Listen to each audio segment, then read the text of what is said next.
وإذا بشر أحدهم بالأنثى ظل وجهه مسودا وهو كظيم।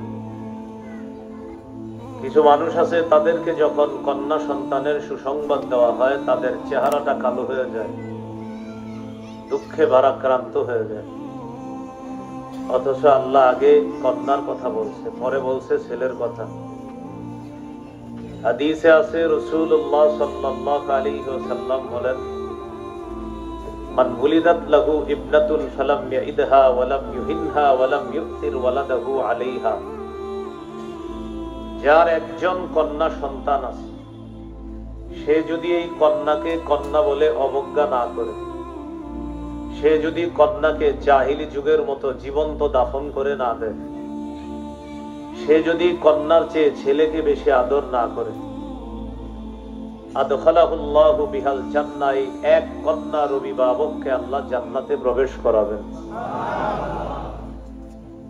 রাসূলুল্লাহ সাল্লাল্লাহু আলাইহি ওয়াসাল্লাম বলেন, মান আলা জারিয়াতাইন, যে ব্যক্তি দুই কন্যা লালন পালন করে, দাখালতু জান্নাতা আনা ওয়া হুয়া ওয়া ফি রিওয়ায়া দাখালতু আনা ওয়া হুয়াল জান্নাতা কাহাতাইন। নবীজি বলেন, আমার এই দুই আঙ্গুল যেমন পাশাপাশি, আমি এবং দুই কন্যার অভিভাবক এইভাবে পাশাপাশি জান্নাতে প্রবেশ করব।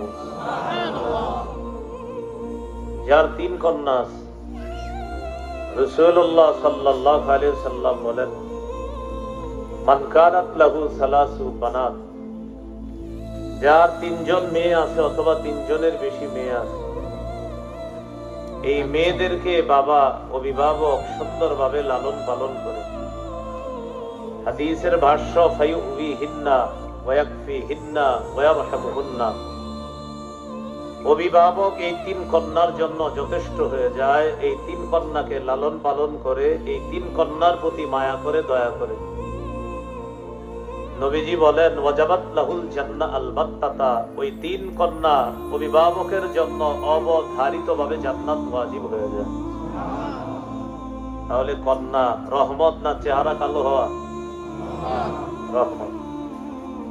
ফাতেমা রাদিয়াল্লাহু তাআলা আনহা মহিলা মাদ্রাসায় ছাত্রীরা লেখাপড়া করে, এই জন্য কন্যাকে অবজ্ঞা না করে, কন্যাকেও সুশিক্ষায় শিক্ষিতা করার মানসিকতায়, তাদেরকে আদর্শ সভ্য একজন মা হিসাবে প্রতিষ্ঠিত করার লক্ষ্যে মহিলা মাদ্রাসায় দেওয়া, এটা অভিভাবকের দায়িত্ব, কর্তব্য। আল্লাহ আমাদেরকে কন্যাদেরকেও যথেষ্ট গুরুত্ব সহকারে যেন আমরা একজন সভ্য আদর্শ রমণী হিসাবে প্রতিষ্ঠিত করতে পারি, আল্লাহ তৌফিক দান করেন।